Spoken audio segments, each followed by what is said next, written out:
questions. Why has the East Side Access Project been dubbed the most expensive mile of subway track on Earth? Why is the construction cost for the 2nd Avenue subway the second most expensive? The cost of our average subway construction per mile is nearly double that of Los Angeles, one of our peer cities. It exceeds that of London and Paris, or cities in Italy, all of which you'll note have even stronger labor unions than the United States. It seems like the more you ask about what is driving infrastructure costs in New York City, the further down the rabbit hole you go. There are more questions with so many basic infrastructure demands piling up. Why have many of the priority projects been station enhancements? Even if you want to prioritize station enhancements, why are so many of them in Manhattan and so many of them largely cosmetic? More focused on station presentation and display clocks versus real related to accessibility or disabled riders or improvements that would be critical to safety and reliability. An argument can be made that customer satisfaction and convenience within the station are real value added, but that satisfaction will quickly dissipate if a ride is accompanied by overcrowding on a train or platform, a delayed commute, or even worse outcome. The display clocks are helpful, but only if the information they contain or how long you'll be waiting is accurate. And they are not accurately telling us that the train will be excessively late. Now, none of this was inevitable. It was the result of budget choices made in Albany and New York City by lawmakers in both parties over a number of decades. It was a choice. And that also means we can choose differently this year. Instead of shifting blame or pointing fingers at each other, we can work together to provide adequate, sustainable funding to finally address infrastructure problems that have been decades in the making. I can say as a legislator that I, too, are frustrated by the pointing of fingers. You know, we as people in the system are also regular people, and we don't like the political dialogue that doesn't prevent going forward. So let's start with the money. The Subway Action Plan announced in July to stabilize and improve the system started with a price tag of $836 million. No doubt some progress has been made. The MTA reports that 7,000 track defects have been repaired, and we're starting to see an improvement in what are regarded as major incidents that delay 50 or more trains. In December 2016, there were 76. This December, there were only 50. You heard me say the average distance that a train traveled before breaking down was 112 miles in 2016. Well, for this December, it was up to 120,000 miles. That's progress, but not as much progress as we need. And other service issues that lead to major incidents like signal and track failures occurred at roughly the same rate as they had before. So in a sense, we were fortunate to see this improvement. But of course, we're not seeing the full $836 million plan in action since the MTA, the state, and the city have not agreed on who pays for what. Right now, the plan is running with about half the funds it needs. Only $378 million set aside from the MTA, and that's largely from the MTA's reserve. In the political tug-of-war between Albany and New York City, we're back to the same old story of not enough money for the MTA to keep pace with what it needs to do. If it's been hard to get to an agreement on the $836 million for Phase 1, it's going to be even harder for Phase 2, the capital costs. So right now, the primary role I'm trying to play in these discussions is as an advocate. We know that absent a sustainable and protected funding source for the MTA, the money may get lost in the shuffle of the political games and tug-of-war that's brought us to this point. We're already seeing the Emergency Subway Action Plan fall prey to those same forces, even while everyone recognizes the emergency. So we need something different. The Fix New York City plan is a good starting place for those negotiations. When it comes to congestion pricing, I was supportive of that plan the last time it was in Albany.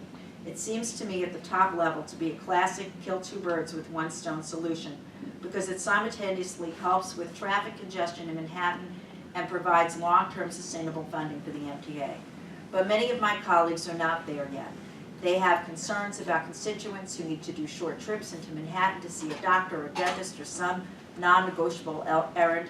They're worried about constituents who live just outside the congestion pricing zone who may see an influx of cars or an even more extreme parking situation where they live, or the residents or drivers who already need to pay tolls to get into the New York City area through the Mario Cuomo Bridge or some other toll road, and will now potentially see the cost of their trip more than double. These are valid concerns, and the devil will be in the details. I do believe there is more support for it in the Assembly than we saw last time, none of which is public, I get that, and some of my colleagues who had strong reservations are at least open to discussing how we could make it work. You're starting to see more of a drumbeat from outside interests, and apparently even Uber is planning to be part of a campaign to push for congestion pricing, which I think is a good sign, although I have an answer for why they're doing it, which we can talk about in questions. Since ride-sharing companies would be among the first affected, the draft congestion pricing plan, if they're publicly willing to sacrifice to reduce traffic and provide more investment in our subways and infrastructure, that can only help. Even thornier is the politics around value capture, and I know you're a supporter, and I heard that today. Recouping some of the higher property values caused by enhanced subway projects like the 2nd Avenue subject, what's been done around Hudson Yards by sending part of what's collected in higher property taxes to the MTA. I see the logic of that argument, but the question was largely been subsumed in the usual pull between Albany and New York City, which would otherwise receive these higher property taxes in full. Property tax collection's always been under the jurisdiction of the local governments. For New York City to cooperate in value added is one thing, like in the case of Hudson Yards. To impose value added on the city with a hammer is another. Again, my primary role as an advocate, the MTA needs a new source of sustainable long-term revenue, and I'm open to discussing whatever proposal will get us to that funding. I do want to just say, you know, one of the things that I don't think is articulated enough and could be articulated more by groups like you and frankly by the MTA and all of the people who know, and you're assuming that, you know, we have $7.3 billion left of the capital plan from 2000 through 2018 that doesn't have financing. Suggesting, knowing we have at least a $32 billion plan to look forward to for 2019, the congestion pricing plan was going to provide perhaps enough funding to finance that. People think, oh, it's the money, the operating money. They don't really understand that it's financing the capital plan. And take more. okay. Our time is your time. And unless they really understand that critical fact, you're not going to get the money you need, because people are going to think, oh, we're going to add 300 million this year, 500 million this year, but it's not going to, that's only going to finance the 7.3 billion. This has to be a long-term plan.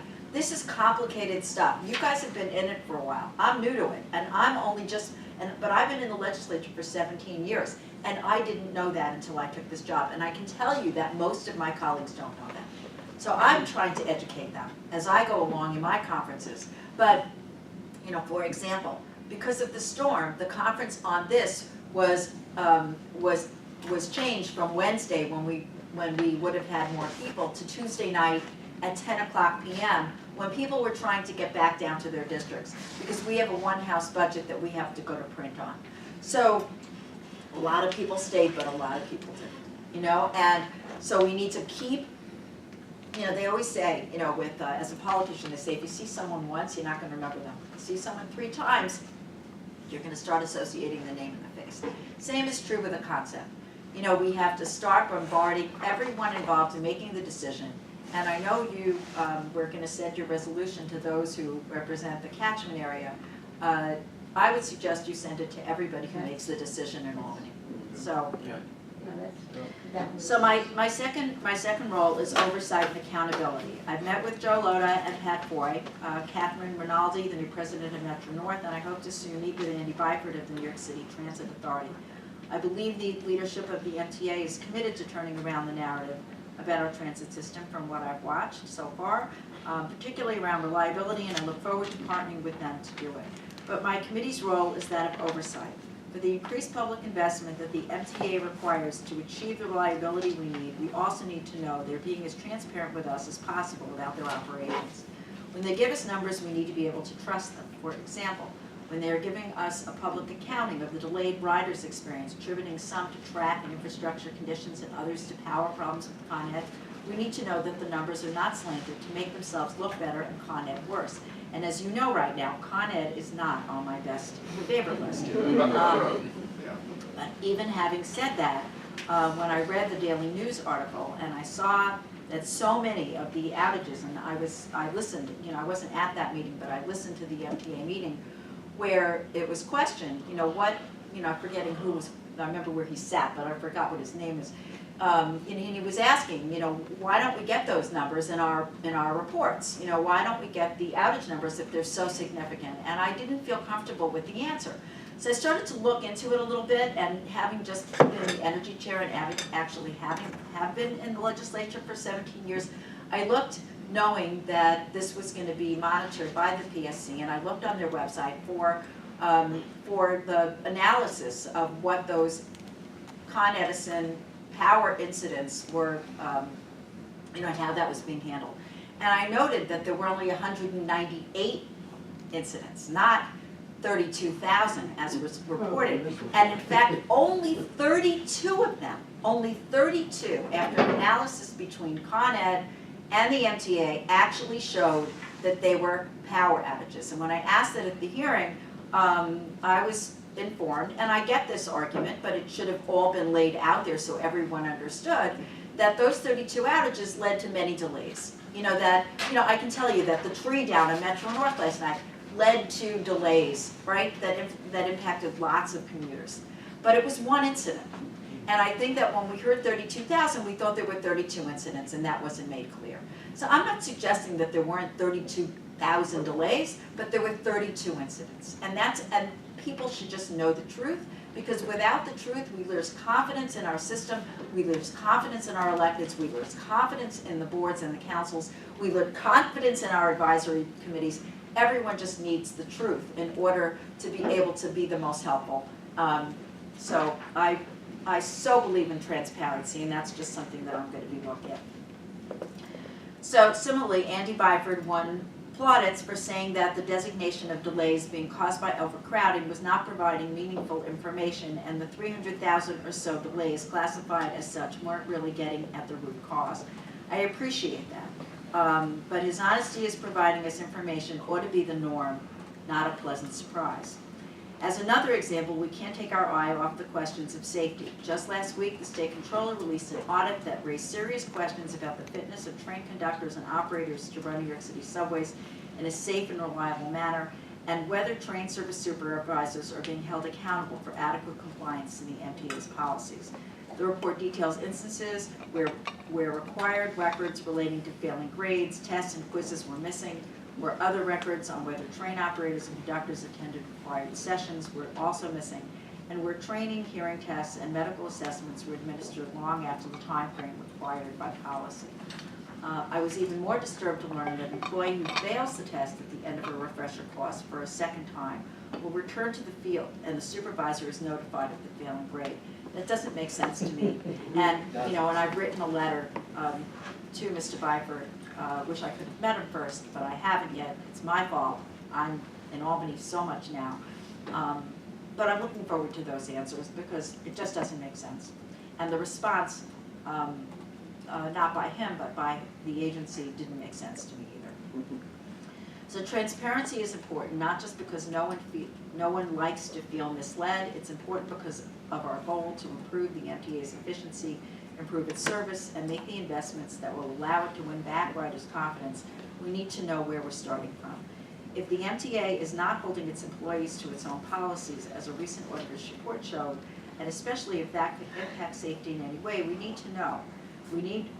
Where we can fix the problem and not when something tragic occurs. The members of my committee and I are determined to do what we can to increase transparency and hold the MTA and all the authorities in New York State accountable. That's where we're starting from, and that's the direction of our committee is heading toward. I do think we can come together to solve the problem. It will be a lot of work, and it will probably require one or more entities checking their own ego at the door, and that includes the legislature. The road to get where we need to be is going to be long, but working together, I'm confident we can get there, and to stop fighting amongst each other is something that we have to work toward. So I really appreciate your hosting me, and I look forward to all of the questions, and I'm sorry I talk very fast, but I'm originally Google. That's really great. Yeah. Thank you. I think I can address a couple of your concerns. One of your concerns was that in the congestion pricing plan, people with vehicles would I'm park. not suggesting they're fine. No, I'm no, no. suggesting that there's education that has to be done, you know, among my colleagues. I get the parking problem, because frankly, No, but you one know, of your, one of Yeah. the concerns expressed was that a large-scale number of people would drive in, park just outside of the congestion zone, and then try to take transit. First of all, there's There's not no a hell of a parking. lot of parking Right, there. no, right. And why you would want to go that distance Right. to get on a train that was so crowded at that point that you No, probably. I completely agree, but I can tell you that that's what we're hearing. And on the, You in the know, case of how expensive Right. the Second Avenue subway was, and compared to subsurface work in LA, for instance, we have a much more complicated underground environment than LA does. We have much higher density. That's why they had to go so deep, and you would be amazed, and I'm sure you've heard how many building owners along Second Avenue said, the tunnel work is hurting the foundation of my building, and we want you to help shore it up. Do you know how many buildings the MTA had to pay to shore up their buildings? It was unreal. Well, that's, you know, I mean, you know, But none of that as far is- as the cost of subsurface work, I would be very, and my city council member and I had a long discussion about this, and I said, if you think that MTA underground work is excessively expensive compared to other cities, wouldn't it be interesting to know if both Con Ed and DEP subsurface work is also much more expensive than in other cities? Is there something about our subsurface environment that's different? And she said that's a point, and she'll look into it. But that is something to consider. No, I hear you, but I think that's what you're hearing from, because, you know, what I'm hearing from my colleagues is, you know, that's the cost is unacceptable. It's not explained well, and therefore, We are looking if at we- procurement, you know, because the procurement procedure is something that MTA is definitely looking into. No, I understand. Are but- all the contractors getting together and, you know, you bid on this one, we'll bid on this one? You know, we need to know Right. the answers to those. No, I understand, but I'm just saying that, you know, you know, when you're a little distant from the conversation, and I get you're not, you know, I'm distant, well, less distant than I was, Sure. you know, that people see those numbers, they're not explained well, Right. and then they think, oh, if they can fix that, I don't have to give them more money. Right, Right, and so that's what we're Good hearing. point, excellent point. Ellen? So I just thought, with the last capital program, we did this project, Keep New York on Track. And it really worked to improve transit literacy with high-level thought leaders throughout the region. Kathy Wild, we spoke to the Real Estate Board of New York. In those meetings, and part of it was the MTA came in and presented on many numbers that you just did, to have a conversation, what do they think about the MTA, and getting constituents on board and understand the language that they feel like is a black box because the language is very difficult.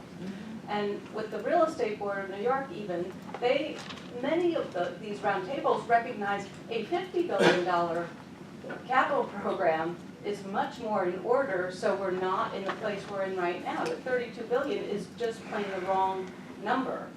And so thinking, you know, hopefully we will partner with the Urban Land Institute again to do something similar, but thinking we'd love to be able to, if there are groups to go to and have these sort of moderated roundtables to help people understand what the need is for this circulatory system and why the needs are so great, that'd be terrific.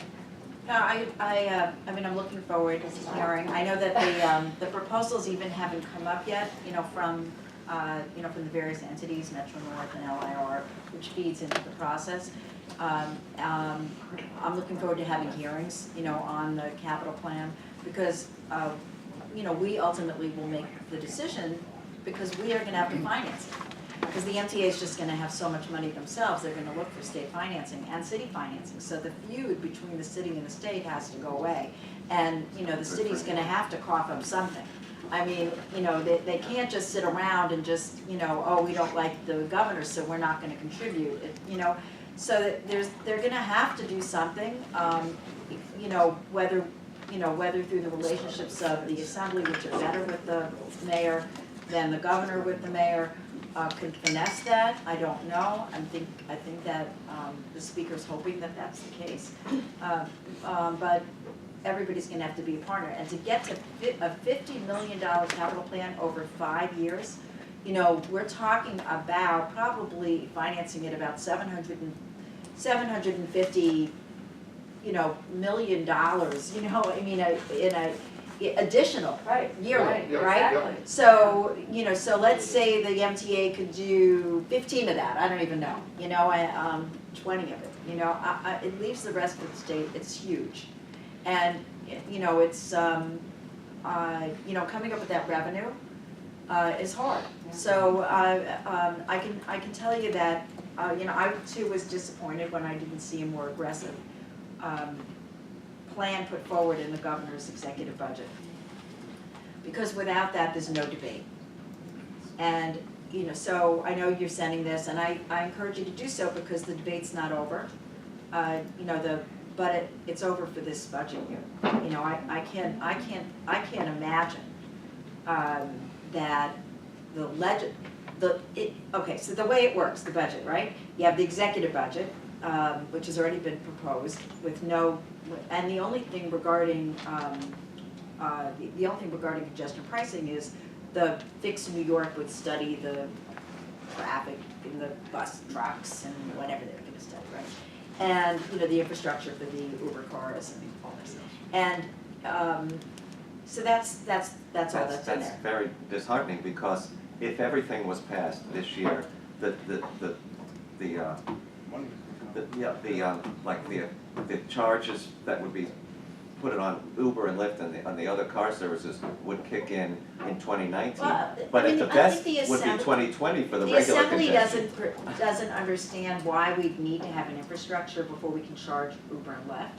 So I don't know if the Senate shares that view, but, you know, I can tell you from our perspective, you know, you're gonna see our One House come out next week, and, you know, we don't understand, and we think that those fares could be increased right away and generate some revenue. That's different than the congestion pricing, Right.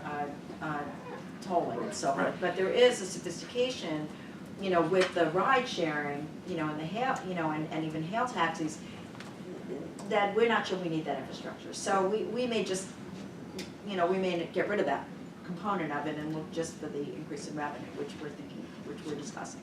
So, but it's still not enough money just to do that. Like, you know, that's 500 million extra, and that's shared. That's if we do Uber and Lyft around the state, and that has got to be shared with our upstate colleagues a little bit for their public transportation systems and roads and bridges where they have none.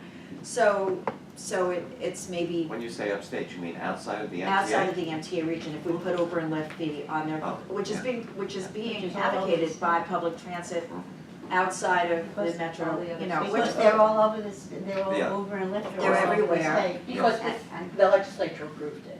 you know, no, I But understand. if the Yeah, car yeah. services in Albany, I could understand why. Why, and if they, Buffalo. right, and they want, but they have buses too, Yeah, right? You yeah. know, so I think they're right, you know, and I think that the public transit The system congestion pricing one would just be the MTA. would, yes, and that money would be devoted to the MTA region, right? So, Which you our know, resolution says. yeah, but it's, so the way the budget process works, because I don't know that everybody, you know, understands how it works, you know, it's, the governor proposes, right, and that's already out there, and he did his 30-day, 21-day amendments. And then we're at the point now where next Wednesday, the 14th is upcoming, and we've also all agreed on revenue. We have a three-way revenue prediction, and I think that came out to $675 million in addition. So we have a $675 million pool of money to play with. And the legislature, I think, uniformly believes that education was underfunded and lots of things were underfunded. And things, I can tell you as a human trafficking advocate, that's one of the things that I have worked on for years, that was cut out of the governor's budget. So things like that, right? So we have to add a lot of those things back that have traditionally been, and some of them are for mass transit, Did you you know. say human trafficking advocate? No, well, it happened, Yeah, yes, right. So, but it's not a lot of, it's not a lot of money. You know, it's actually mostly to New York City, but it's not a lot of money, but there's a lot of things like that, you know, and, you know, the governor didn't put, for example, the 65 million that was cut out of the MTA budget, Right. right? Right. So, and that wasn't added back as we hoped, and we heard at the hearing that, you know, the chairman was hoping to secure from the governor. We did hear that, and it was not added back, so that's a hole. So there's a lot of holes, but we only have 675 million, so, you And know. what's the drop dead date for the budget? So, okay, so we pass our one-house resolutions this upcoming Wednesday, and then immediately go into conference committees on Thursday, so on the 15th. So on the 15th, we will have 3 documents: Senate resolution, Assembly resolution, Governor's executive budget. And so we are then go into table conference committees and table discussions, and the Assembly, the Senate, I will be on or chair, I don't know, it depends on, David Gant has more seniority, but he wasn't there last year, on the transportation, subcommittee or the conference committee. And so we will then participate in a 3-way negotiation, but off those documents.